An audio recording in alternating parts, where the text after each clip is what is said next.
시청자 여러분, 그리고 국민 여러분, 방금 전에 전광훈 목사님과 함께 방송을 했지만 조금 더 추가해서 같이 나누는 시간을 가지려고 합니다.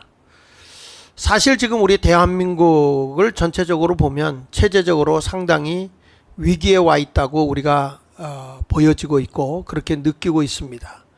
교육이면 교육, 그리고 사업이면 사업, 정치면 정치, 모든 분야에서 다 어려움을 당하고 있습니다. 특별히 종교계에 있어서는 차별적 금지법에 의해서, 포괄적 차별금지법에 의한 이러한 법이 통과되기 직전까지 와 있다고 하는 것에 대해서 우리는 심각하게 시대를 봐야 합니다.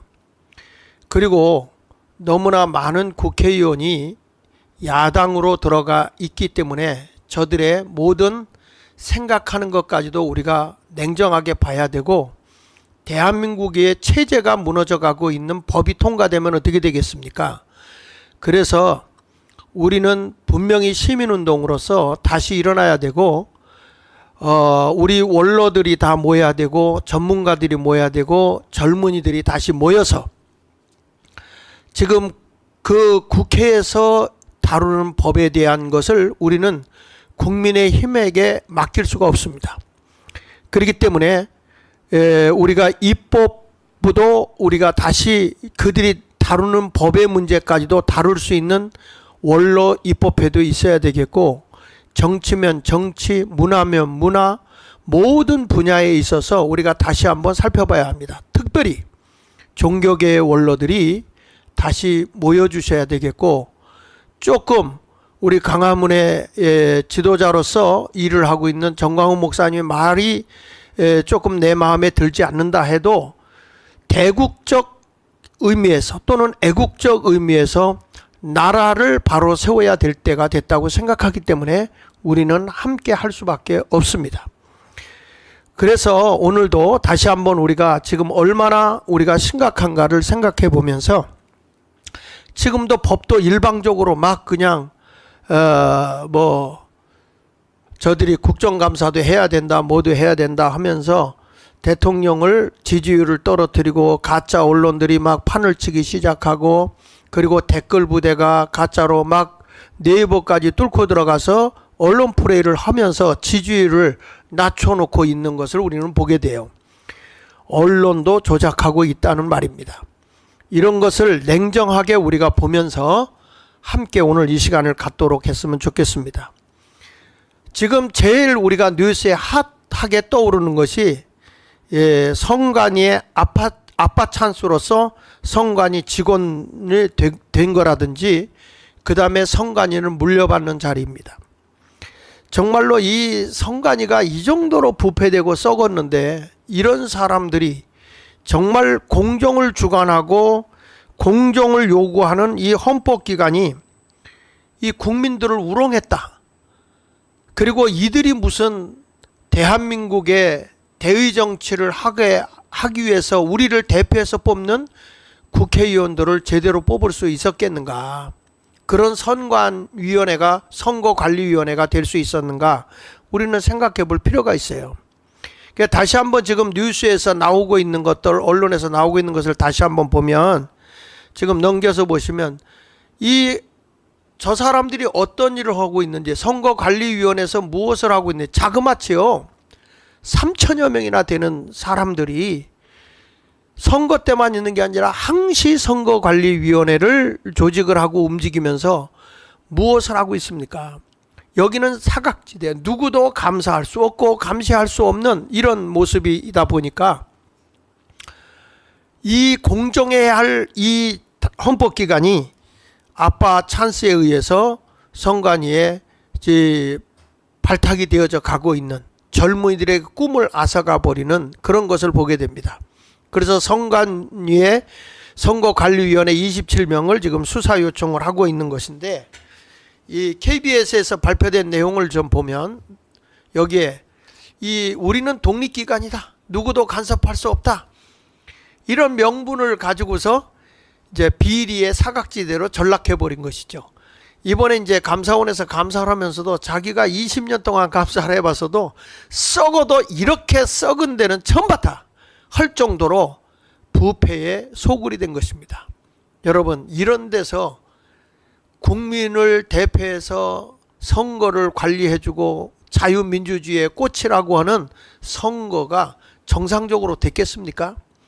21세기 그리고 대한민국이 가장 모범적이고 문맹률이 세계에서 가장 낮은 나라, 문화적인 혜택을 잘 받고 있는 대한민국에서 어떻게 소쿠리 투표함이 나오기를 않나, 부대짜루 이런 모습을 하고 있는 선거를 하지 않나, 이런 모든 것을 보게 되면 정말 썩어도 너무 썩은 선거관리위원회다. 그렇다면 국회가 지금 뭐 이태원에 누가 뭐 시체팔이나 하고 있지 말고 진짜 나라의 체제를 흔들어 놓는 있는 이런 데를 국회의원에서 국회의원들이 모여서 국정감사를 해야 되는 거 아닙니까? 그리고 문재인 전 대통령이라는 사람도 보면 대한민국의 체제를 무너뜨릴 정도로 대한민국의 국가 상급 정보를 북한에다 USB에 담아서 넘겨준 것이 지금 이슈가 되지 않았습니까? 그러니까 대한민국의 여적죄의 역할을 한 사람인데 이런 사람들을 빨리 불러다가 국정감사 하십시오. 지금 이렇게 가야 되는데 지금 우리는 다룰 것은 다루지 않고 엉뚱한 것만 하고 있다고 하는 것을 생각해 보니까 한심스럽게 짝이 없어요. 그래서 오늘 독립기관 명분의 비리 사각지대로 전락한 선거관리위원회를 한번 보십시다. 여기는 지금 우리가 어떻게 이들을 해야 되냐. 각종 논란의 선관위 헌법상 독립기관 이유로 감사를 하겠다. 감사를 거부합니다. 아주 천하무적의 권력을 가지고 있는 것이죠. 거기다가 조금만 잘못한다 그러면 뭐 고발할 조치를 한다든지 뭐 이런 일들을 하니까 사람들이 두려워서 못하는 거죠. 여기 선거 관리위원회에서 채용 비리가 드러나기 시작했습니다. 넘겨서 보면 거기에 감사원이 공개한 자녀 채용 비리의 선관위 직원들인데요. 여기 이게 다 나와 있는 거기 때문에 제가 공개를 하면 뭐 다른 거 아닙니다. 투표를 어떻게 했냐 뭐 했냐는 게 아니라 지금 이런 채용 비리에 선관위가 얼마나 많이 했느냐 이런 것을 보니까 10년 동안에 1200여 건, 1200여 건. 자, 여러분 여기에 그 5명이 다 지금 나왔죠? 넘겨서 보시면 지금 선관위 아빠 찬스 줄줄이 지금 적발되고 있습니다. 여기에 적발이 되고 있는데 규정 위반 감사 적발 사례가 자그마치 중앙선관위에만 400여 건, 지방선관위에 800여 건에서 자그마치 1200여 건이 이것이 있을 수 없는 일들이 일어나고 있었다라고 하는 걸 보게 됩니다. 그래서 이 김진경 감사원 행정안전 3과장이 한 얘기를 여기 보면 넘겨서 보시면 선거철 경력 경쟁 채용을 직원 자녀들이 손쉽게 국가공무원으로 임직할 수 있는 통로로 이용하고 있었다라고 이야기를 하고 있고요. 더군다나 이 선거관리위원회 사무총장이었던 사람은 어느 틈 얼마나 권력이 막강했는지 자기 아들을 세우면서 세자라고 그래서 자기는 뭡니까? 왕이제 왕. 왕의 아들이 세자 아닙니까? 도대체 지금 이 나라가 선진국으로 나가는 이 나라가 썩어도 이렇게 썩었고 그러니까 이제 국민들이 몇 번은 당했지만 이번만큼은 못 당하겠다. 이게 부정선거다라고 하고 들고 나오게 되는 것이죠. 그래서 여기 우연기 기자가 이런 얘기했어요. 이런 조직은 처음 본다. 감사원에서 한 얘기를 기사로 얘기한 거죠. 20년 만에 이런 조직은 처음 봐. 감사원의 일을 하면서 이렇게 부패된 지역은 처음 봤다. 그 관계자의 말을 좀 하나 읽어보겠습니다. 여기 보십시오. 중앙부터 지역까지 동시다발적으로 특혜 채용 당연시하고 점수 조작하는 행태도 처음 봤다. 점수까지 조작을 해서 자기 자녀들에게 특혜를 주고 또 자기와 연관되어 있는 사람들 그리고 내가 좀 채용해줘야 할 아는 사람들, 이런 사람들을 다 저들이 채용하는 일을 한 거죠. 그런데 더 충격적인 것은요, 넘겨주시면 채용 공고를 하잖아요. 근데 공고 전에 이미 합격자는 내정을 해놨다는 거예요. 아니, 공고를 하기 전에 벌써 합격자를 내정해놓고 공고를 한다? 이게 말이 되냐 이거예요.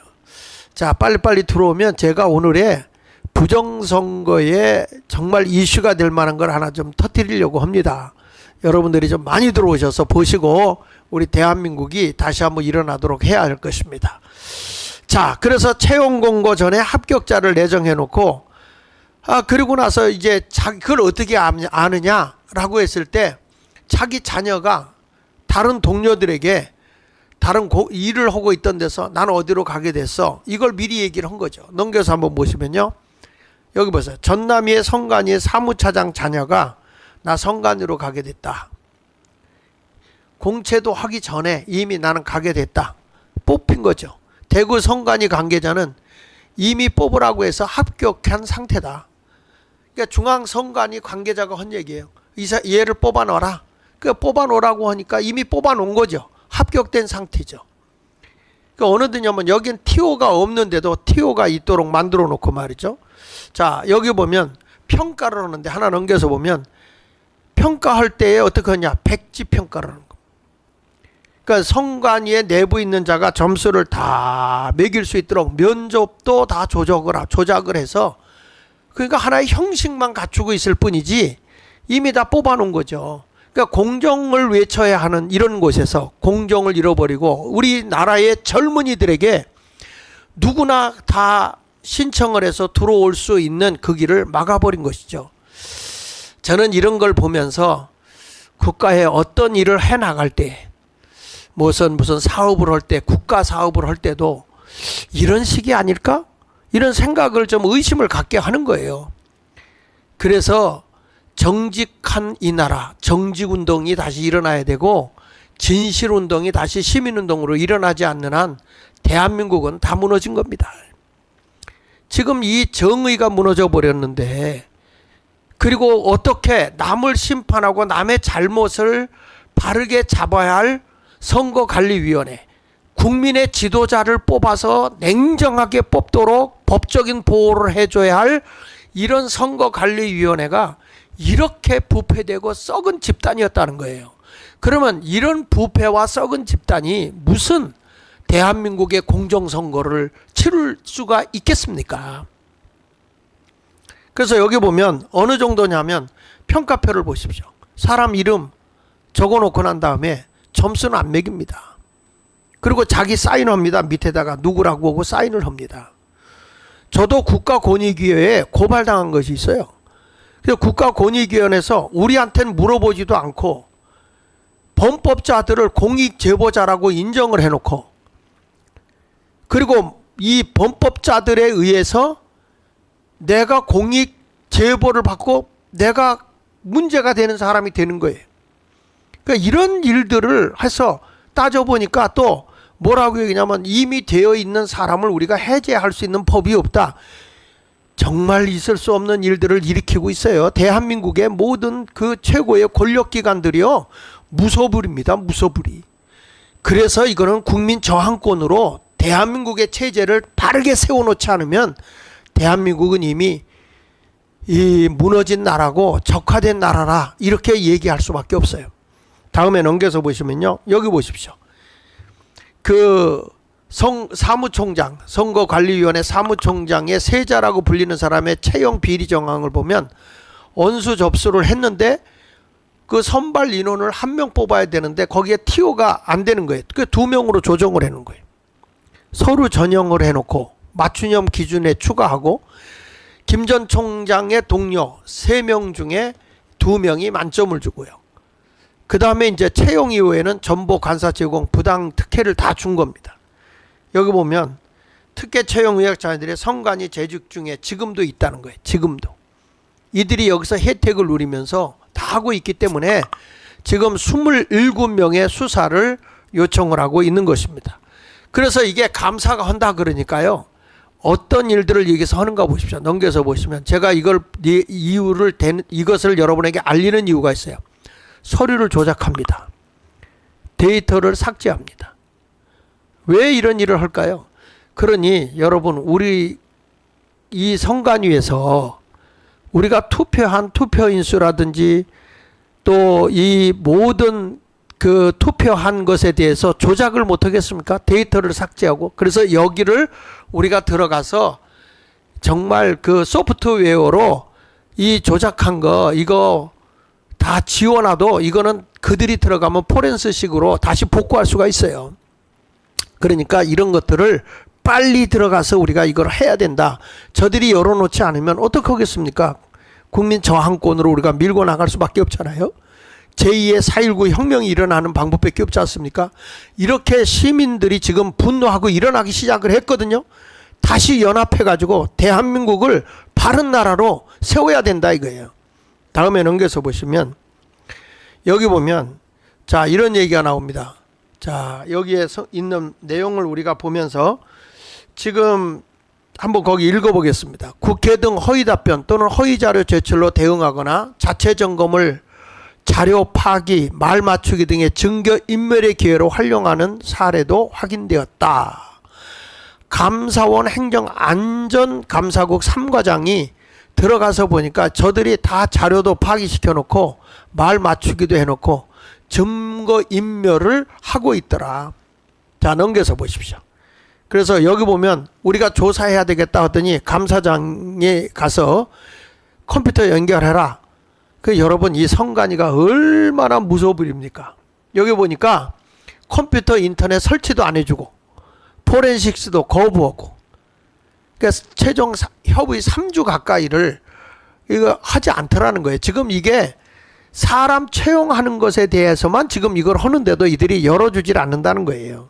이게 도대체 여기가 어느 나라 조직입니까 이게? 근데 이런 것에 대해서 국회는 뭐 하고 있는 겁니까? 국회는 국민을 대표해서 국민들이 분노하고 이런 거 일어나면 이런 거에 대해서 빨리 우리가 국정조사를 하겠다 뭐 하고 해야지. 도대체 우리 국민이 더불어민주당이나 국민의힘에 국회의원을 왜 이렇게 많이 뽑아주고 월급을 저들에게 줘야 하는 거냐 이거예요. 예? 우리는 이렇게 와서 열심히 하고 있고 우리 연구진들이 연구해도 우리는 다 내 돈 꼬라박으면서 이런 일을 해야 합니다. 지금 국가를 위해서 한다는 사람이 국가를 이렇게 썩게 만들어 놓고도 왜 국민을 분노하게 하는데 국민을 대표해서 표를 준 의원들은 뭐 하고 있는 거냐 이 말이에요. 넘겨서 한번 보시면요. 선관위 간부들 감사 앞두고 부정 채용 정황 당김 업무 일지 조작 적극적 증거 인멸 이게 드러났어요.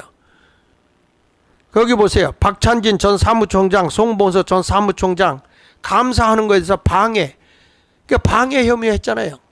이번에도 보면 뭐 우리나라 뭐 방해했다 뭐 하든 좌익 세력들, 좌파 세력들이 하는 거에서 방해하면 크게 난리가 나요. 문제가 되고 고발하고 하는데 왜 정상적인 것에 하는 거에 대해서는 말을 하지 않냐 이거예요. 여러분 더불어민주당은 뭐 하고 있냐 이거야. 당신들이 정말로 국가를 대표하는 국회의원이냐 이거예요. 그래서 우리는 지금 현재의 국회의원이 부정선거로 됐기 때문에 취임하기 전에 이걸 없애버려야 된다는 거예요. 있을 수 없는 거예요. 자 넘겨서 보십시오. 선관위의 조직적 증거인멸을 보십시오. 전 중앙선거 사무총장 세자로 불리는 아들을 꽂아놓고 인사 비리 정황들이 있는 거 이런 것도 전부 다 퇴직할 때 무단으로 가지고 나갔어요. 그 다음에 감사 대상되자 데이터를 다 삭제해버리고 또 넘겨서 한번 보시면 여기 보면 증거인멸 여기 박찬진 이분은 전 중앙선관위 사무총장이에요. 딸 특혜 채용했습니다. 전남 선관위 직원으로 문서 파일 변조로 한 것이 적발됐고요. 특혜 채용 요령 담긴 문서 파일 덮어 씌우는 방식으로 은폐를 시도하고 있다. 이 사람들 정말 거짓된 거예요. 지금 우리가 이 광화문 세력들이 우리가 나가서 싸우는 거는 제가 아까도 얘기했지만 좌우를 넘어서서 선과 악의 싸움인 영적 싸움입니다. 악한 짓을 하는 사람들은요, 당연히 거짓말도 하고요, 돌려치고요. 전에 그 연예인 가운데 그런 얘기잖아요. 막 하다가 자기가 발각이 되니까요, 뭐라고 얘기하는지 아십니까? 아이고, 웃자고 한 얘긴데. 이런 식으로 돌아가요. 그렇게 뻔뻔할 수가 없어요. 그러나 우리가 광화문의 세력들, 더군다나 우리 목사들이 나서서 이런 일을 하다 보니까 조그만 약점만 있으면은 목사가 왜 그래, 뭐가 있어, 이런 식으로 하는 겁니다. 여러분, 우리는 지금 악과 싸우는 겁니다. 악은요, 잘못하고도 잘못한 줄 몰라요. 더 악한 짓을 해요. 더 심한 짓을 해요. 그래도 그건 당연하게 받아들여요. 그러나 선은 공격적으로 어떻게 할 수가 없어요. 거짓말을 할 수가 없잖아요. 거짓말을 하려고 해도 양심의 찔림을 당하잖아요.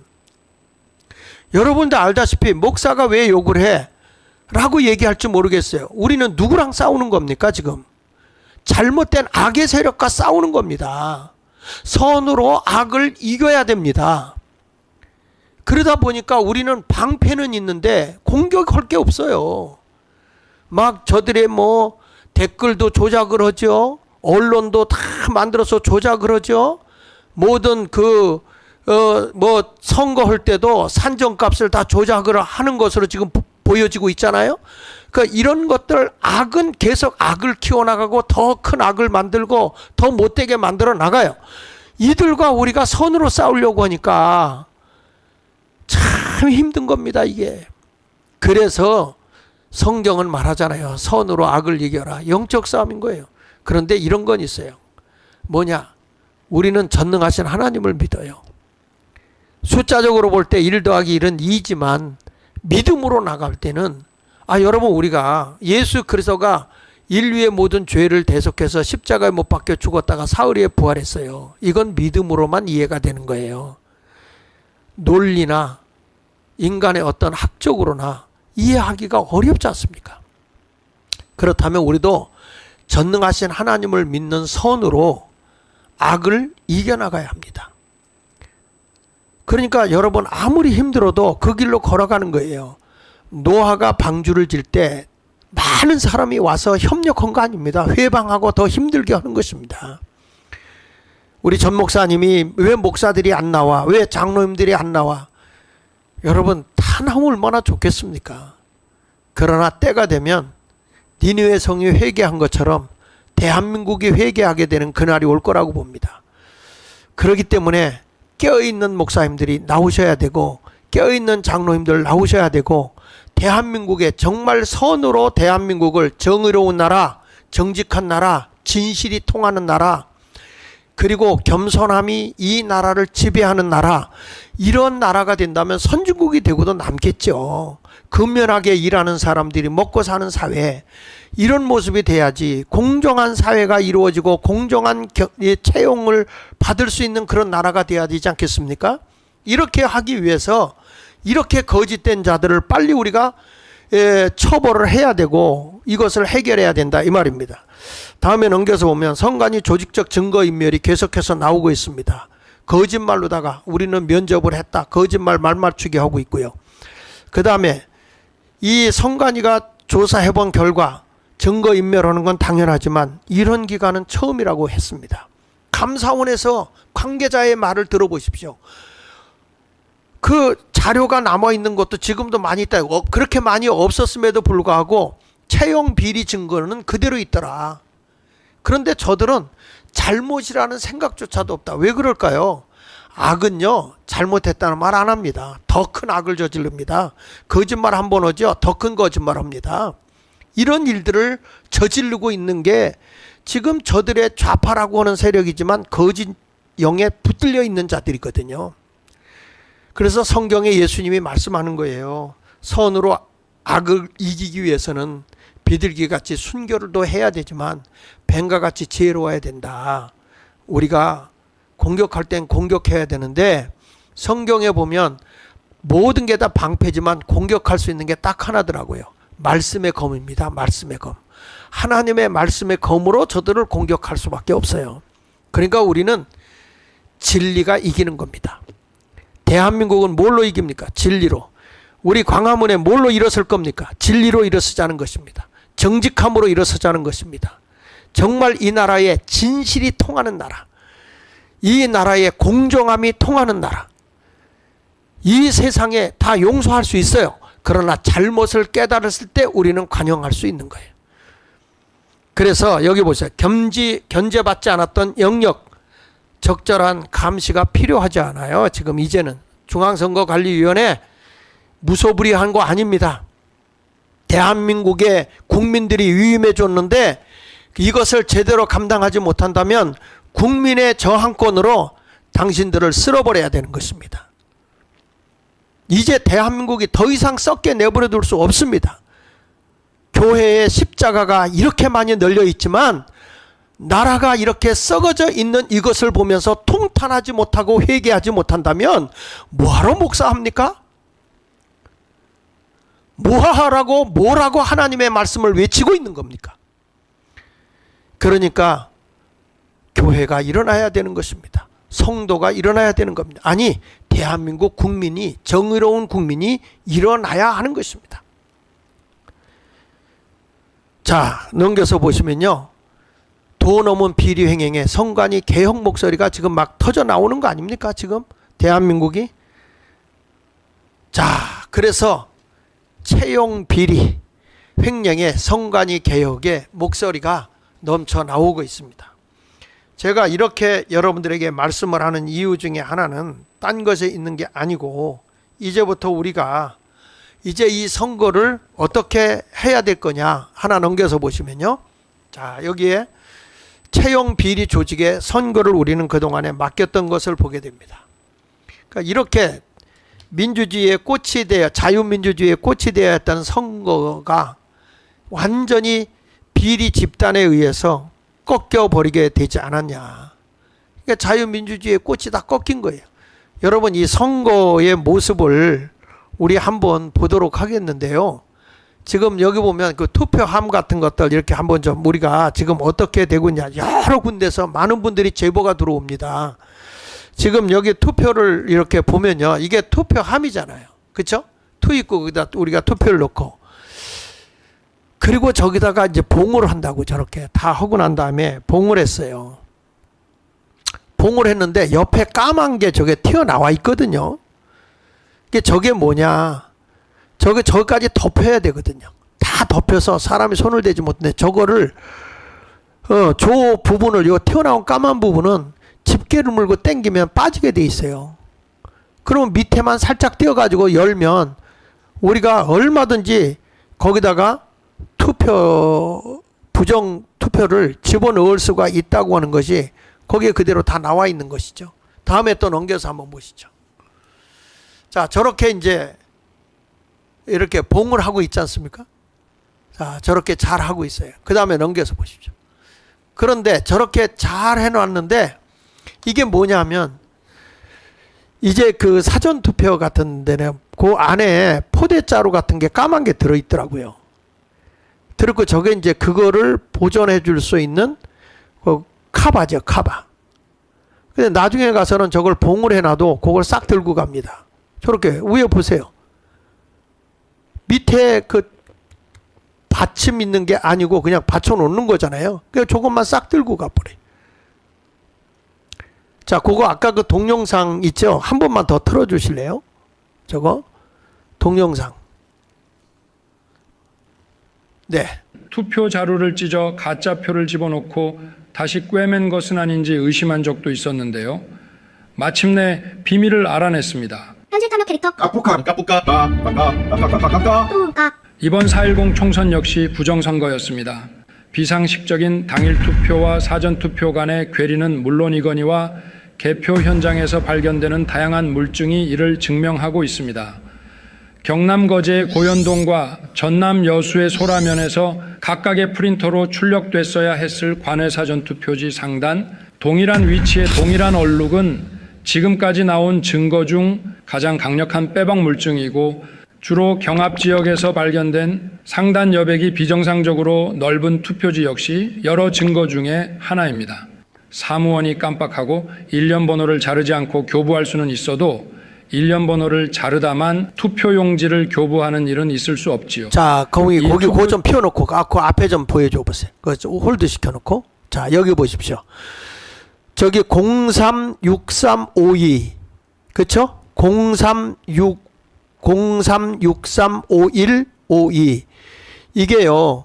내가 투표를 할 때 이거 종이를 주잖아요. 투표지를 받을 때. 그러면 요거를 잘라서 넣는단 말이에요. 잘라서. 근데 그게 안 잘렸잖아요. 자르다 말았잖아요. 자, 이런 것들이 말이 안 되는 거예요. 그리고 또 나중에 보면 이 03652가 원 투표지에 이 번호가 있어야 되거든요. 근데 이걸 잘라버리면 없는 거예요. 그러니까 무슨 얘기하냐면 그러면 개인정보가 발견이 된다. 누가 투표했는지 알게 된다. 이렇게 말하는 거죠. 그러면 만약에 부정선거면 내가 누굴 찍었는데 누구다 하는 거는 그때 가서 우리가 확인할 때 그때 확인이 필요한 거지. 누가 일부러 저걸 확인합니까? 그런데 그거를 선거관리위원회에서는 아예 그걸 안 해놨어요. 번호를 저쪽에다 잘라놓고 나면 없어져 버리는 거니까. 그런데 여기 보십시오. 누가 투표했다고 하는 것까지도 안 잘라버렸잖아요. 이게 지금 우리나라의 투표예요. 투표. 얼마나 가짜냐고요. 이게 쑤셔 넣은 거라는 거예요. 쑤셔 넣은 거. 다음에 넘겨보세요. 하는 일은 있을 수 없지요. 이 투표지들을 보면 얼마나 허겁지겁 가짜표 투입 작업을 했는지 짐작할 수 있습니다. 그런데 드는 의문이 하나 있습니다. 봉인지를 뗀 흔적이 없는데 어떻게 위조 투표지를 투입했을까요? 헤어드라이어로 열을 가하면 봉인지가 흔적 없이 제거된다지만 정확히 동일한 위치에 붙여야 하고 처음 붙였을 때 주름지게 붙인 상태였다면 이를 똑같이 재현하는 건 쉽지 않겠지요. 그럼 많은 분들이 궁금해했던 투표함의 비밀, 지금 최초 공개합니다. 봉인지를 뜯어내면 플라스틱으로 만들어진 일회용 자물쇠가 보입니다. 사무원이 연결 부위를 리퍼로 끊고 개함을 하도록 되어 있는데요. 일단 사진부터 보시죠. 왼쪽에 저게 열 수 있는 오른쪽으로 봉을 했는데 누구죠? 저게 우리 대통령 윤석열 대통령의 한 지역도 저렇습니다. 공통점을 발견하셨나요? 네, 봉인지의 폭이 일회용 자물쇠의 길이보다 짧아서 자물쇠의 일부가 밖으로 드러나 있습니다. 예외 없이 모든 봉인지가 그렇습니다. 왜 봉인지의 폭을 이렇게 만들었을까요? 봉인지의 폭을 넓게 만들어서 자물쇠의 양끝을 감싸면 봉인지를 건드리지 않고는 자물쇠를 제거할 방법이 없게 되지요. 그래서 봉인지를 자물쇠보다 좁은 폭으로 만든 것입니다. 봉인이 되어 있는 투표함에 자물쇠의 양끝 또는 한쪽 끝을 도구로 잡고 잡아당기면 플라스틱으로 만든 허술한 자물쇠는 쉽사리 해제가 될 것입니다. 보십시오. 자물쇠라고 하는 것이 걸리는 곳 하나 없이 장난감처럼 만들어져 있습니다. 그런데 플라스틱으로 된 관외사전 투표함이나 당일 투표함의 경우 자물쇠를 해제해도 여전히 투표함 뚜껑뿐만 아니라 투표함 본체에도 봉인지가 붙어 있기 때문에 어느 한쪽을 떼내야만 가짜 표를 투입할 수 있습니다. 이럴 경우 뗐다가 다시 붙인 쪽에는 이렇게 흔적이 남겠지요. 하지만 아까 말씀드린 헤어드라이어를 부분적으로 쓴다면 얼마든지 표 안 나게 작업할 수 있을 것입니다. 한편 관내 사전투표함의 경우 황당하게도 운반의 편의성을 구실로 플라스틱 함 대신 부직포로 된 자루를 사용하고 있는데요. 그래서 투표함과 유사한 형태의 받침대를 사용합니다. 그러다 보니 투표함 아니 투표 자루의 구조도 달라서 봉인지를 이런 형태로밖에 붙일 수 없게 되어 있습니다. 허술한 자물쇠만 제거하면 얼마든지 투표 자루의 뚜껑을 열 수 있는 것입니다. 게다가 관내 사전 투표 자루는 당일 투표함이나 관외 사전 투표함과는 달리 자물쇠의 위치가 함몰되어 있기 때문에 봉인지를 부착할 때 공간이 뜨게 되므로 훨씬 수월하게 자물쇠를 제거할 수 있도록 설계되어 있습니다. 한마디로 이 관내 사전 투표 자루는 가짜 표를 집어넣기 위해 고안된 것이라고 할 수 있습니다. 그리고 가짜 표를 투입하는 대신 아예 미리 준비한 가짜 표를 채운 자루로 통째로 바꿔치기 할 수도 있겠지요. 아까 본 가짜 투표지 중 국민의힘 후보에게 기표된 것도 있는 것을 볼 때 투표지 수를 맞추기 위해 아예 자루를 통째로 바꿔치기 했을 가능성도 있습니다. 아무리 속이려고 해봤자 다 들통나게 돼 있습니다. 사전투표함 보관실의 CCTV에 대한 비밀도 곧 공개하겠습니다. 부정선거 다큐 웨더 카르텔 시청 감사합니다. 자, 보십시오. 이게 지금 대한민국의 이런 모습으로 이게 자유민주주의의 투표 방법입니까, 이게? 지금 이 투표가 얼마나 거짓되고 어수룩하고 그리고 부정하기 좋게 만들어 놨느냐. 근데 이런 것들에 대해서 우리는 분노할 줄을 모르면 대한민국은 끝나는 겁니다. 끝나는 거예요. 그래서 이제 우리가 보면서 제가 요즘에 그 많은 분들이 이렇게 제보를 해오고 이런 것들에 대해서 지금 얘기를 하는데, 제가 어저께 그 평택에서 일어난 사례를 들고 이 김학수라고 하는 분이 오셔서 제보를 줬는데, 언제 시간이 되면 이 자리에 와서 실질적으로 그분의 이야기를 할 수 있도록 하겠습니다. 그분이 설명한 걸 제가 좀 정리를 해본 것인데요. 자, 이 사전투표에 대한 얘기입니다. 사전투표를 어떻게 조작을 했느냐 하는 건데, 제일 먼저 우리가 가면요, 어떤 게 있냐면 신분 확인을 합니다. 그 신분 확인할 때 그 스캔하는 거 그것 좀 올려주실래요? 그 사진 좀 보시면 이렇게 하죠. 자, 저기 보면 내 주민등록증을 저기다 올려놓습니다. 그리고 검지로다가 지금 인식하죠. 그 다음 장 한번 봐주세요. 보면 여기다 이렇게 놓고 여기 엄지로 이렇게 스캔을 지금 하기도 합니다. 자, 그 다음 장 하나 넘겨보세요. 자, 이렇게 해가지고 스캔을 떠보면 3장 보냈는데 같은 것인가요? 네. 그래서 이제 이렇게 하게 되면 저게 이제 다 저장이 되어 있겠죠? 주민등록증하고 내 인지를 했으니까 그거를 다 저장해 놨을 거라고요. 근데 이게 5월 10일 이후에 이게 저들이 또 저렇게 없앨 수도 있기 때문에 보존 신청을 우리가 해야 되는데, 잘 우리가 여기서 봐야 될 게 있어요. 자, 내가 신분을 확인했어요.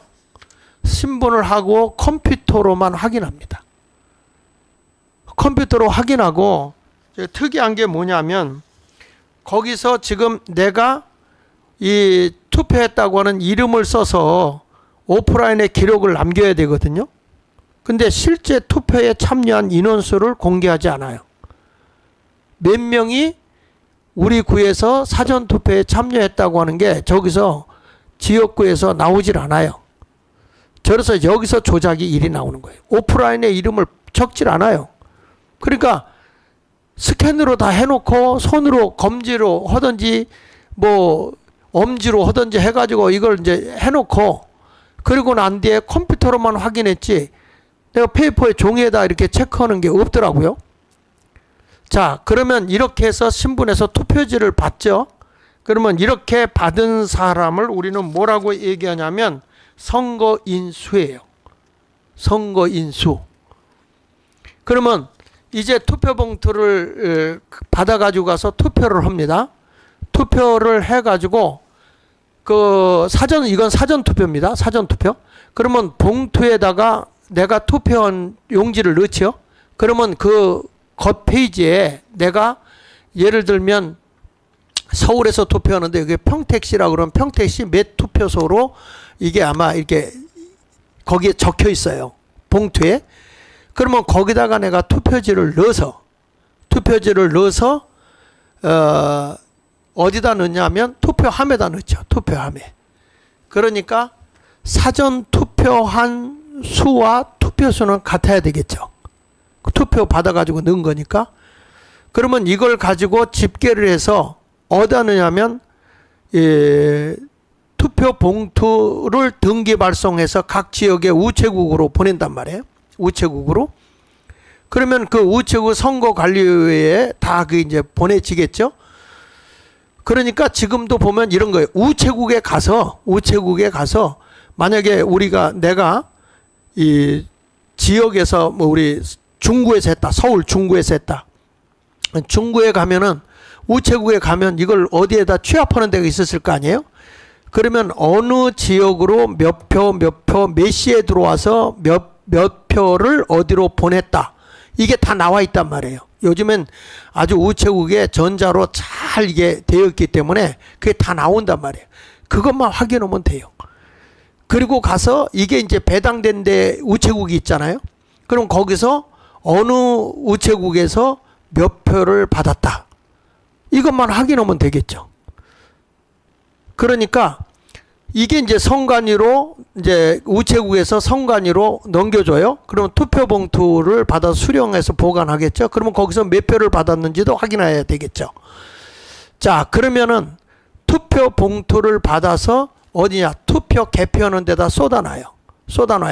그러면 쏟아놓으면 그 투표 봉투 개표 수하고 이쪽에 투표인 수의 숫자가 다 맞춰보면은 똑같아야 되는 거죠. 여기서 어느 지역으로 몇 표가 갔고 어느 지역으로 몇 표가 갔고 투표한 사람들과 투표하고 똑같다는 거죠.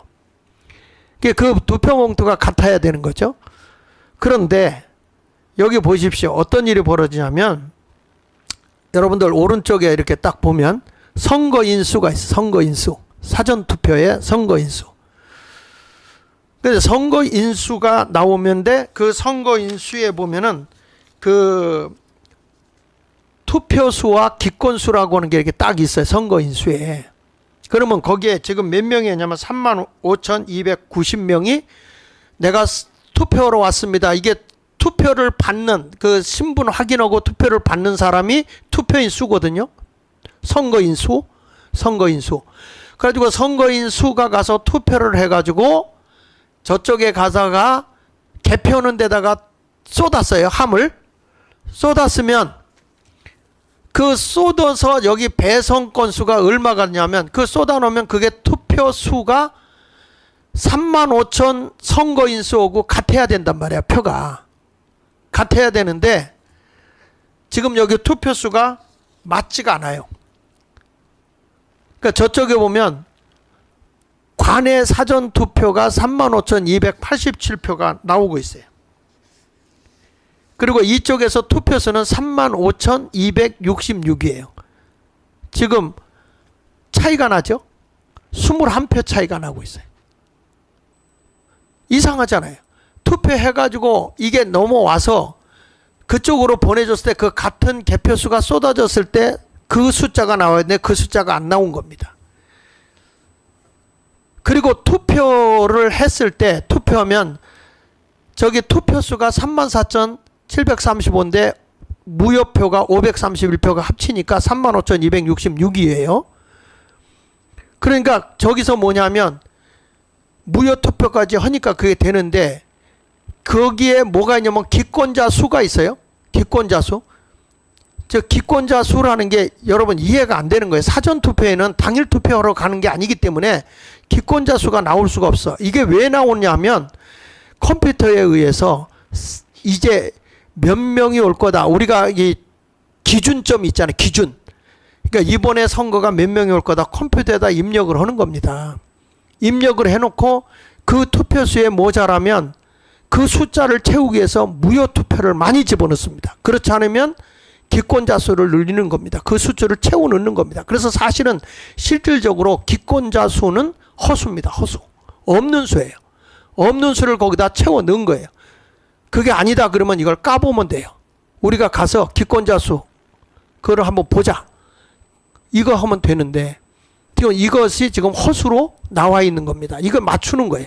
그 밑에다가 하나 더 웃기는 거는 뭐가 나오냐면 여기 왼쪽에 902라고 쓴 데를 한번 보십시오. 거기 보면 국외 부재자 투표가 지역과 비례 투표에 866이고 그 다음에 재외국은 비례 투표만 할 수 있는 권한이 부여된 사람이 36표예요.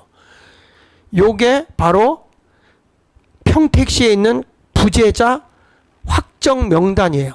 그러니까 실질적으로 국외 부재자 투표를 할 수 있는 사람이 902명이에요. 그런데 선거인 수가 몇 명으로 되어 있습니까? 자기가 신분 확인하고 선거인 수가 몇 명이 나왔습니까? 1046명이 나와 있는 겁니다. 이게 말이 됩니까? 투표할 사람보다 투표하는 사람이 더 많은 겁니다. 그래서 국외제란 저기 660명 100% 다 한 걸로 돼 있어요. 그 이거를 가지고 투표소에서 무효표를 맞춘 겁니다. 이건 뭐냐면 산정값을 다 해놓은 거예요. 누구누구가 얼마 선이다. 다 산정값을 해놓고 그 숫자에 맞추려고 하다 보니까 투표를 많이 집어넣으니까 무효투표가 많이 나온 거예요. 그래서 기권자 수가 많이 나오고 어느 지역은 한 표 마이너스 하나 뭐 많이 넣다 보니까 투표주 수가 많아. 그러니까 그 많은 거를 마이너스 몇십 표 마이너스 몇 세상에 여러분 이런 투표가 어디 있어요. 그래서 넘겨서 한번 보시면요. 이런 게 나오는 거예요. 자, 조금 보면 조작이라는 걸 보면 투표수 조작 세부. 선관위는 최초 투표인 수를 절대 공개하지 않았다는 거죠. 투표 시 신분 확인은 컴퓨터로만 하고 오프라인은 기록하지 않았다는 거예요. 그러니까 이 사람들이 거기다 넣으면 사람들이 있으면 몇 명이 우리 구에서 했다고 하는 게 다 오프라인 쪽에 적어놓으면 다 나오는데 신분 확인이 컴퓨터로만 돼 있다는 거죠. 그러니까 그 신분증 카피되어 있는 거를 우리가 확인해 보면 그 숫자가 정확한 거야. 그 숫자하고 이 투표수하고 맞춰보면 이거 금방 나옵니다. 이거. 그 다음에 두 번째 가서 보면 우체국 배송된 투표 봉투 개수하고 개표된 투표수가 달라요. 자, 내가 선거인수가 돼가지고 내가 거기 가서 투표를 했어요. 투표했으면 투표한 사람이 개표하는 데에 가서도 숫자가 같아야 될 거 아니에요. 근데 지역마다 다르잖아요. 근데 왜 다를까요? 그들은 컴퓨터로 산정값을 해놓은 거예요. 그러니까 이게 상식적으로 동일해야 되는 게 동일하지 않은 겁니다. 그걸 억지로 맞춰. 요즘에도 보니까 저들이 그 투표 선거관리위원회에 그 데이터 자료가요 계속 다운돼요. 왜 그러냐?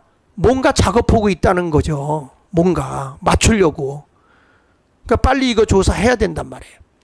그 다음에 세 번째, 기권자 수는 사전투표에 있을 수 없어요. 기권자 표도 아니고 기권자 수예요. 기권자 수. 어떻게 여러분 사전투표에 기권자 수가 나옵니까? 아, 나는 기권할 겁니다. 미리 발표합니까? 당일에 가서 투표할 건데 사전투표에 기권자 수가 어떻게 나옵니까? 있을 수 없는, 이건 그러니까 이거 허수라는 거예요. 허수. 숫자를 맞추기 위해서, 쉽게 말해서 선거인 수를 맞추기 위해서, 왜냐하면 산정해놓은 선거인 수, 이거 컴퓨터에다가 이번에는 기준점을 몇만 몇천 명에다가 놨다. 근데 그 수가 안 맞으니까 이 숫자를 맞춰놓기 위해서 해놓은 게 바로 그게 기권자 수예요. 기권자 수. 그러니까 이건 없는 수예요. 없는 수. 허수예요. 허수. 그 다음에 조작 사에 가서 보면 무효득표서는 당선자에게 몰표가 가지 않도록 비율로 조정해 놓은 거예요. 가짜표로 무효 처리. 그러니까 무효표가 130몇 표가 나오는 거예요. 그러니까 여기 선거 도장 안 찍힌 투표지를 넣는 게 가장 쉽죠. 그 아까 그 도장 안 찍힌 것도 있죠. 그거 한번 좀 보실래요? 투표지에 자, 여기 보십시오. 투표관리관 도장이 없죠? 이게 개표하는 데서 나오는 겁니다, 여러분. 이런 일들이 왜 그럴까요? 자기들이 산정해 준 것. 기준을 맞춰 놓은 거예요, 미리. 요 정도 올 거다. 이걸 맞추기 위해서 막 언론을 띄워요. 언론을 띄워서 이번에는 몇 프로 뭐다. 막 하죠. 그리고서 뭐 이번에는 200석이 될 거다. 180% 알파가 될 거다. 막 이런 식으로 막 언론을 띄워놓고 가짜 언론에 막 하는 거죠.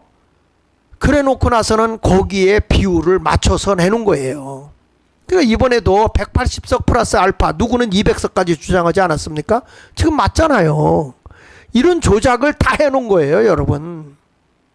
그 다음에 거기 또 아까 넘겨서 보면 세 번째 보면 기권자는 사전투표에 있을 수 없는 허수였고, 네 번째 가서 보면 무효득표수는 당선자에게 몰표가 가지 않도록 비율로 조정하기 위해서 가짜표를 거기다 넣은 거예요. 그러니까 선거인 도장 안 찍는 거 막 카피해서 넣고 하는 거죠. 그래서 앞으로는요, 우리가 분명한 사전투표 없애야 되고요. 컴퓨터로 조작이 되면 얼마든지 해커가 이거는 비율로 아무리 국민이 뽑아도 아무리 투표를 해서 A라는 사람을 우리가 당선시켜도 이거는요 산정값에 의해서 B라는 사람을 당선시키는 거예요. 지금 저 국회의원들은요 더불어민주당 국회의원을 우리가 인정할 수가 없는 거예요. 그래서 이거는 분명히 부정투표이기 때문에 전 국민이 다 일어나야 되는 겁니다. 그 다음에 5번째 가서 보면 국외 부재자 선거인수가 국외 부재자 확정인수보다 많다. 그러니까 이게 국외 부재자 확정인수, 내가 투표할 수 있는 사람보다도 국외 부재자 선거인수가 더 많다? 이게 말도 안 되는 거잖아요. 안 맞잖아요. 어떻게 선거인수가 선거 신청인 수보다 투표한 사람이 더 많냐고요. 그러니까 이런 것들이 확정한 수보다도 많을 수, 이건 명백한 조작 증거다 이렇게 얘기하는 겁니다. 넘겨서 한번 보시고요. 그래서 우리가 이거 정보 공개를 요청하는 겁니다. 정보 공개 요청. 우체국이 선관위가 뭐 이렇다고 하니까 이거는 어디서 올 쓰냐면 우체국 소관 부처가 과학기술정보통신부예요. 과학기술정보통신부니까 우체국에 공개 요청할 자료 항목은 다른 거 없어요. 4월 7일 날 4시에 뭐 중구에 뭐 매표 발송 어디 매표, 그러니까 총 몇 개 들어왔는데 어디로 매표 이게 다 나와 있거든요. 몇 시에 어디로 보내고 어디로 보낸 거.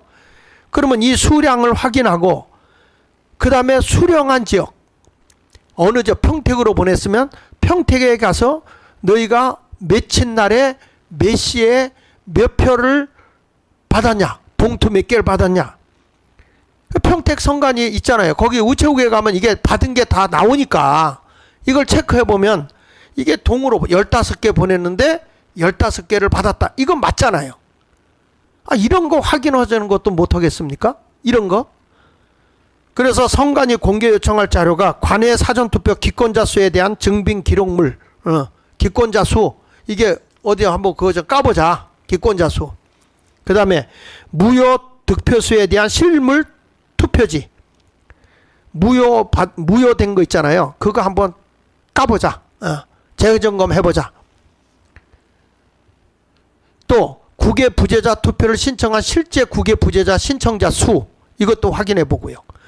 관외 사전 투표에 참여한 최초 집계 투표수, 투표지 봉투 개수를 확인해 보자. 이거 하면요 사전선거는 분명히 다 나오게 돼 있어요. 자, 넘겨서 보겠습니다. 자, 여기 보면 윤 대통령과 과학기술정보통신부 장관의 결단으로 실물투표지하고 실물투표지, 그 다음에 발송정보 확인하면 모든 의혹이 풀립니다. 자, 몇 시에, 다시 말합니다. 몇 시 몇 분에 이 투표가 몇 개가 어디서 들어왔다. 그래서 이것은 어느 지역 어느 선거구로 발송을 했다. 그러면 그쪽 지역에 가서 그쪽 우체국에서 몇 표를 받았다. 그거 확인하는 거야. 며칠 날 몇 시에 받았다. 그래서 선거관리위로 넘겼다. 예? 그러면 받은 데, 그리고 받은 날짜, 받은 숫자, 보낸 날짜, 보낸 숫자, 그 다음에 또 다른 우체국에 받은 날짜, 시간, 받은 숫자, 그리고 이것을 우체국에서 선거관리위원회로 넘겨줬다. 그러면 선거관리위원회에서 나온 숫자 확인해 보면 이게 모든 의혹이 풀려지는 거예요. 그러니까 이런 것들을 우리가 분명히 알아야 됩니다. 그래서 무효투표소 기권자 수, 이건 실제 없는 투표자 기권자 수는. 근데 이걸 가사로 넣은 거예요. 실제 확인이 가능하다. 이것을 우리가 알고요. 이번에는 이거 말고 확실한 부정선거는 우리 자유통일당 0표 나온 지역, 1표 나온 지역, 3표 나온 지역, 그거 좀 잠깐 띄워줘 보세요. 그래서 0표 나온 지역, 0표 나온 지역이 이렇게 많습니다. 0표 나온 지역이 73곳입니다. 73곳. 그런데 지금 0표 나온 지역에서 나는 여기다 투표했습니다 하고 투표 확인증까지 띄어다가 내시는 분들이 꽤 있습니다. 여러분들 이것만 보아도 분명 이번에는 부정 투표입니다. 의심할 이유가 없습니다. 그러니까 이런 것을 우리가 분명히 알고요. 그리고 한 표 나온 것, 두 표 나온 것, 세 표 나온 것. 근데 제가 이제 전화도 해서 확인하니까 어르신들이 두려워서 우리를 또 불러내서 뭐 하면 어떨 것 같아. 그런 거 우리가 지켜주고요. 정말 확인할 수 있는 사람들, 정말 생명 걸고 할 수 있는 또 남자분들, 젊은 사람들이 있잖아요. 이런 분들. 더군다나 확실한 확증이 일어나고 이 투표에 대해서 제공해 주는 분은 포상도 걸었잖아요. 정광훈 목사님이. 이게 부정선거 확정하고 이 컴퓨터의 프로그램이나 이런 것들 양심 고백하는 분들, 이런 분들에게는 최고 100억까지, 또 확인이 되면 10억부터 준다, 이렇게까지 얘기를 했잖아요. 왜 정광훈 목사님이 이런 걸 내놓겠어요? 대한민국의 체제를 바로 세우려고 하는 것입니다. 여러분, 대한민국이 지금 이렇게 되어 가지고는 입법부가 이렇게 넘어가면 대한민국의 체제가 다 무너지게 돼 있어요. 그래서 이제는 저 국회를 못 믿습니다, 여러분. 이렇게 가짜 투표로다가 된 사람을 어떻게 믿겠어요, 국회의원들을. 그리고 위성정당을 만들어 가지고 돈 받아먹고, 그리고 또 당으로 들어가는 이런 위성정당이라는 게 세계 어느 나라에 있는 겁니까? 도대체 위성, 처음부터 법으로 거짓된 당을 만들어서 그리고서 국민의힘이나 더불어민주당이 가는 이런 데다가 표를 주고 있는 국민들이 한심스러운 거예요. 어떻게 위성정당이라는 것을 만들 수가 있냐 이거예요. 그걸 없애기 위해서 한 건데, 그러니까 대한민국은 완전히 입법부가 썩은 거예요. 그래서 입법부에서 쟤들이 법 만드는 거, 이거 뭐 북한의 체제법으로 다 넘겨가면 어떻게 할 겁니까? 그래서 우리는 이 자유통일당 부정선거 대책교육반만 만드는 게 아니라 시민운동가들이 다 모여서, 원로들 다 모여야 됩니다. 입법원로, 뭐 그 다음에 정치원로, 종교원로, 다 원로들 모이고, 그 다음에 젊은 학자들 모이고, 젊은이들 다 모여야 됩니다. 이 나라의 공정을 위해서 대학생들도 다 모여야 됩니다. 부족함이 있어도 자유통일당을 중심으로 해서, 아니 광화문을 중심으로 해서 우리가 모여야 합니다. 모여서 대한민국 체제를 바로 세워야 합니다. 자유민주주의, 자유시장경제, 한미동맹 굳건하게 하면서, 그러면서 우리는 일어나야 됩니다. 자, 띄워주세요. 부정선거 명백합니다. 이제 이걸 가지고 우리는 다시 한번 대한민국을 혁명해야 됩니다. 국가의 지도자, 대통령 이하 국가의 행정수반들이, 그리고 이 나라의 모든 이 조직들이 바로 이 나라를, 체제를 잡아주지 못한다면, 행정부가 이걸 못 잡는다면 국민이 일어나는 것입니다. 우리는 현재 당선된 국회의원 안 믿습니다. 못 믿습니다. 거짓되게 당선됐기 때문입니다. 선거관리위원회는 이번 것을 확실하게 밝히십시오. 공개하십시오. 중앙선거관리위원회, 우리가 부정선거 안 했다, 정말 컴퓨터도 정직하게 했다, 산정값이 없었다, 우리 했으면 공개하십시오. 공개하고 국민들이 더 이상 붕괴하지 않도록 하십시오. 우리는 일어납니다. 대한민국 바로 세웁니다. 여러분 어떻습니까? 지금 대한민국을 보면서, 그리고 우리 자유통일당이 부정으로 인해서 투표를 거의 300만 표를 빼앗겼습니다. 도둑 맞았습니다. 투표하신 분들은 생명 내걸고 대한민국을 바로 세우기 위해서 나와야 합니다. 투표에 밝혀주셔야 됩니다. 우리가 비밀을 지켜드릴 것이고, 꼭 필요하신 분들은, 같이 싸워줄 수 있는 분들은 같이 공개를 해서 하도록 하겠습니다.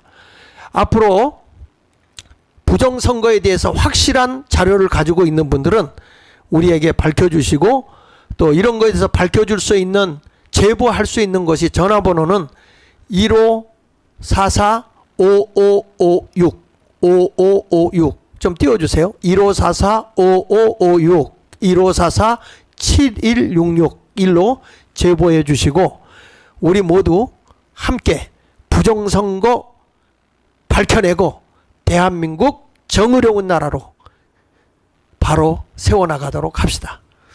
부족한 사람의 말씀을 들어줘서 감사합니다. 이것으로 마치겠습니다. 우리는 반드시 이기겠습니다. 부정선거 명백한 이번 내일 1시에 광화문 동아면세점 앞에 우리 늘 모이던 곳에 모입니다. 전국에서 부정선거에 분노하시는 분들은 나이 연령에 상관없이 젊은이들 다 나와서 대한민국 바로 세웁시다. 총 직결해 주시기를 바랍니다. 감사합니다. 그리고 한 가지 더 부탁드리는 것은 제가 이걸 해보려고 하니까 부정선거 하려고 하면 전문가들이 많이 붙어줘야 되고 이거를 조직훈련을 해야 됩니다. 앞으로 우리 이번에 시민운동을 하는 시민연대에서 우리 정광훈 목사님을 부정선거 총관리위원장으로 이번에 임명을 했습니다. 왜냐하면 제가 보기에도 정광훈 목사처럼 빅마우스는 없어요. 이분의 말은 전 국민을 울릴 수가 있고 깨울 수가 있어요. 그래서 이번에 일어납니다. 저는 최선을 다해서 우리 국민들과 함께 전 목사님을 도와가면서 대한민국 바로 세우는 일에 최선을 다하도록 하겠습니다. 감사합니다.